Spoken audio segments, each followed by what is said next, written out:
21st Century Entrepreneurship with Martin Piskarik.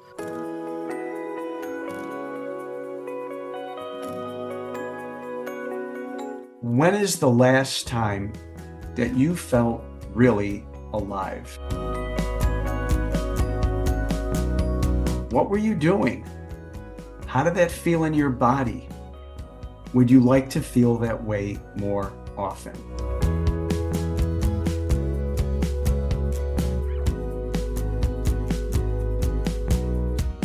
My name is Jack Craven. I'm founder of Jack Craven Executive Coaching.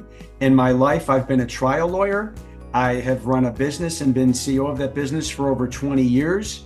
And in the last decade, I have helped hundreds of leaders gain greater fulfillment and become more effective leaders, having the life that they want in all areas of their lives.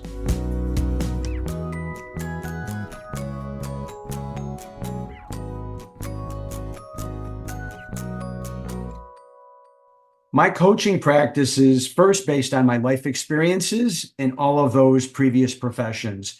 I've also done a lot of work into neuroscience and understanding how our brains are wired, how we can overcome some of the limitations of the way we're wired. I'm a founding member of the Conscious Leadership Group, and consciousness is a big part of my work in helping people understand not just the content, but the context. And when I talk about context, that means how are we approaching a given situation? Are we approaching it from fear and threat, or are we approaching it from trust and presence? When we approach things from fear and threat, we are limiting our options. We are not at our optimal position. And oftentimes, I don't tell clients what to do. I help them shift their consciousness from being in reactivity to being in presence.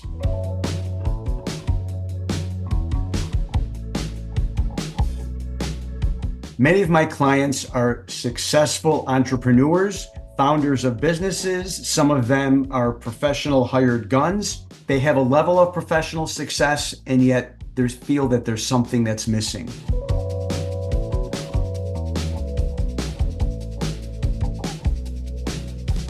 Maybe they want to be more effective as a leader. They're not getting the most out of their teams.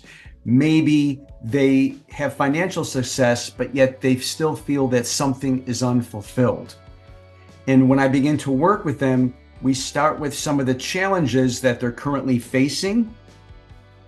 And then we use one of the tools, if not multiple of the tools, to help them make progress. I don't tell my clients what to do.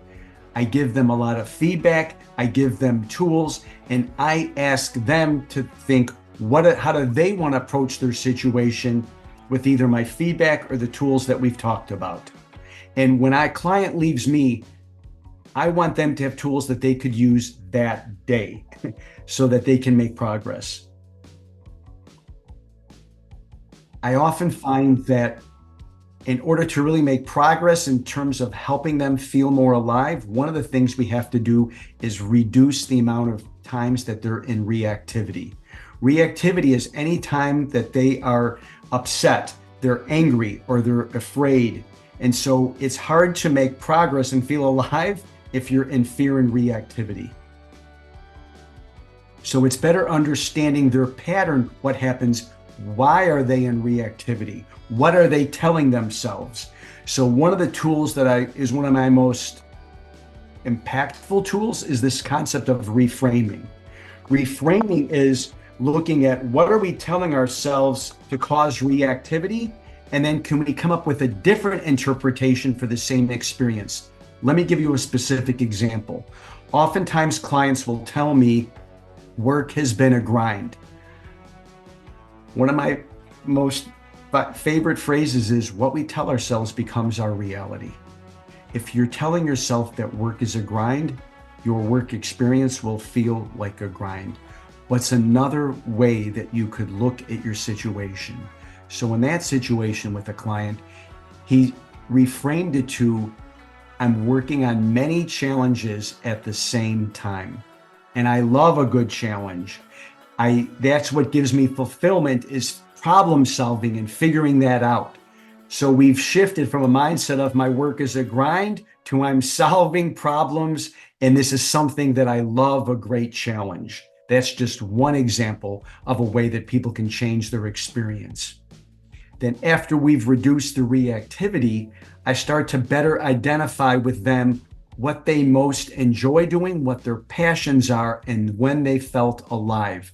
And then we come up with a mindset of what words or what phrases will help you be in a mental state where you're feeling alive. And that becomes part of your daily practice. Your daily focus isn't just what's on my calendar. Your daily focus is on how can I feel alive today with whatever I'm doing, whoever I'm meeting with.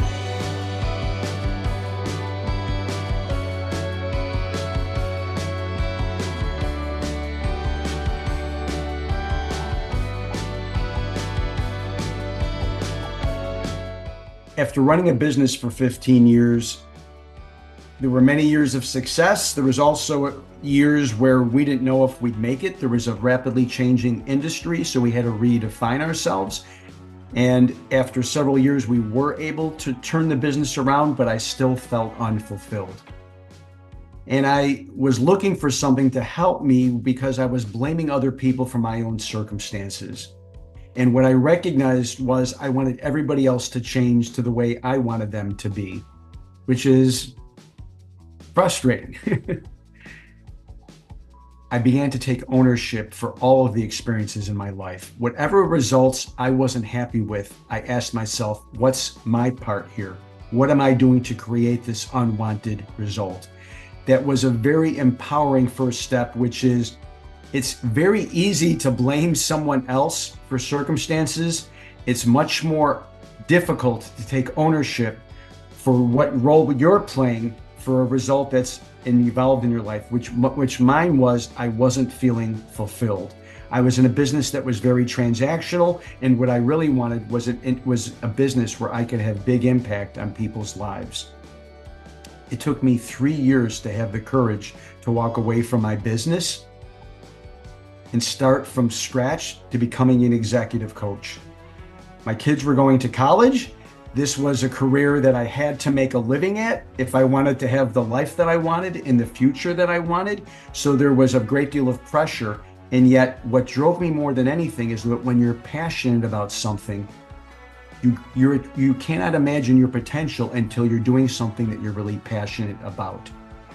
And I also relied on all of the tools that helped me in my journey overcome fear and overcome limitations are the daily practices that I have with my clients. And I've refined these practices over the years. And the ones that have the most impact are the ones that I bring up.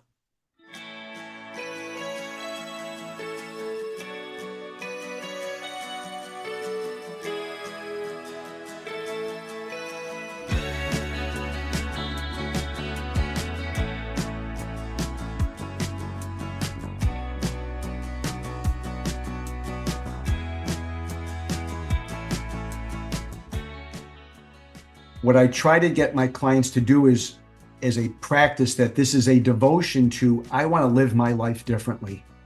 Rather than opening up your phone, looking at your calendar, reading your emails, most people, when they do that, they become in a reactive state.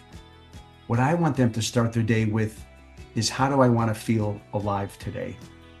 What are the things that I need to tell myself? If what I tell myself becomes my reality, I choose the words that are going to have the impact on me of what I need to feel, what I need to think to feel alive. I don't tell my clients what their mindsets need to be. I encourage them to create those mindsets for themselves and to iterate until those mindsets are having the impact in the experiences that they want. So it's, how do I want to think? How do I want to feel? That becomes the focus throughout the day. And what I've seen in my own life is that I show up a better version of myself when I'm more intentional about how I want to show up.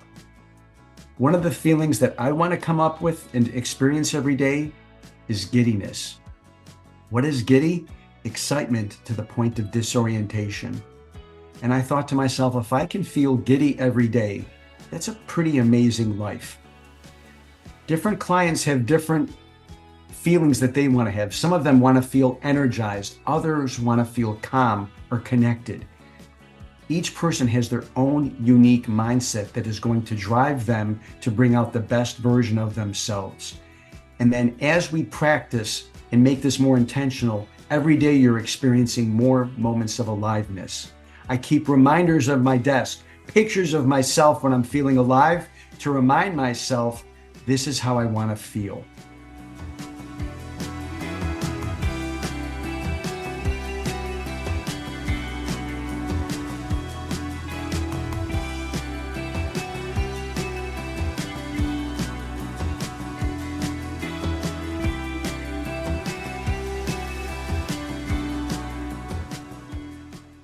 One of the things that I notice with clients when we're visioning and they have a vision of something that's really important to them is within a minute or two, they start thinking of reasons why that vision can't become a reality.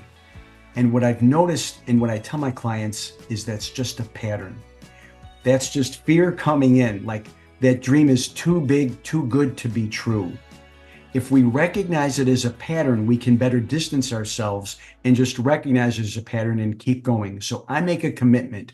When I feel aliveness in my body, in each person, I want you to develop an awareness of what does it feel like, not just in my head, but in my body. I make a commitment to do whatever that is. One of the times that happened is when someone said to me when I was coaching them, you should write a book. I had never thought about writing a book. The minute they said that, my body lit up. Had I known that it was going to take me 3 years to write this book, I probably never would have done it, but I've made that commitment. There was something about this that fulfilled something deep inside of me so that I could help more people in the world suffer less and live life with greater meaning and greater purpose. And so the book is laid out with various personal stories, not just for myself and my clients, but really practical things that happen to leaders and their challenges, how I've coached them. And many of these same challenges with leaders are going to resonate with entrepreneurs all over the world. So there's actionable practices in the book about how to step in and first identify your own aliveness, create your own daily mindset, how to extend and accelerate the moments of aliveness. And then the last half of the book is really how to minimize reactivity. The book contains 15 of my top tools to help reduce reactivity. And my thought is every second we're not reactive is a second that we could be alive. And so that is my life purpose, is helping people have more seconds of aliveness and less time spending it in reactivity.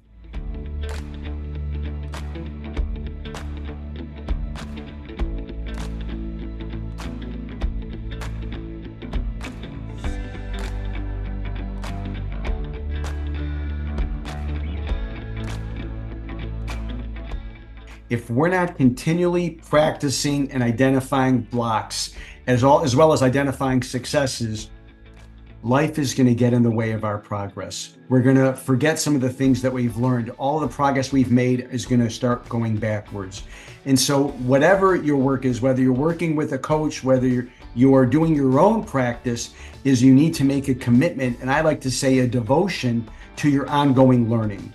So whether it's identifying what your mindsets are, whether it's identifying what are the common things at work that cause you to get reactive, what is your part if you're not getting the results you want, what is your part for that happening? That to me is an important part of your work in all areas. Personally, I read probably for 1 or 2 hours a day from various sites so that I'm learning the latest techniques and I'm thinking, how can this help my life? How can this help the life of my clients?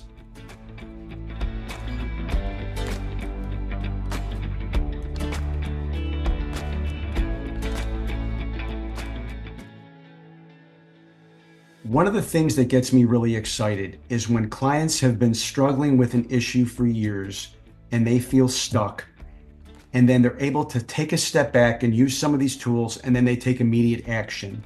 Where I've seen that take place is that they've gotten rid of an underperformer. They've had a difficult conversation with someone in their personal, professional lives. And when I see the weight that's been lifted when they've used these tools to take action, they're able to spend more of their time thinking about their visioning and where they want to take their life than complaining about the things that are getting in their way. So one of the things I want people to take away from today is that we control our experience more than we believe we can.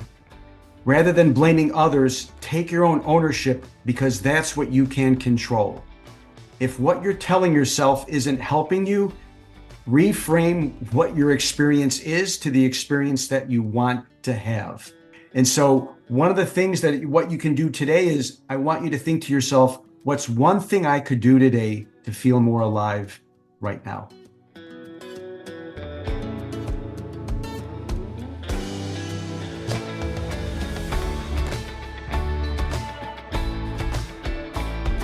If you want to learn more about anything that I've talked about, I encourage you to check out my LinkedIn. I encourage you to check out jackcraven.com.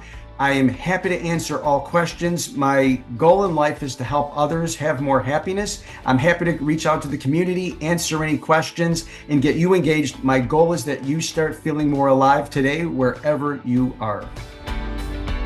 21st Century Entrepreneurship with Martin Piskarik. Imagine a space where triumphs, trials, and tales of entrepreneurship come alive. Welcome to the 21st Century Entrepreneurship Podcast, a gold awarded journey hosted by Martin Piskarik, connecting with listeners in 95 countries and ranking in the top 0.5% of all podcasts. Join our exclusive community, elevate your perspective, and embark on the path to success.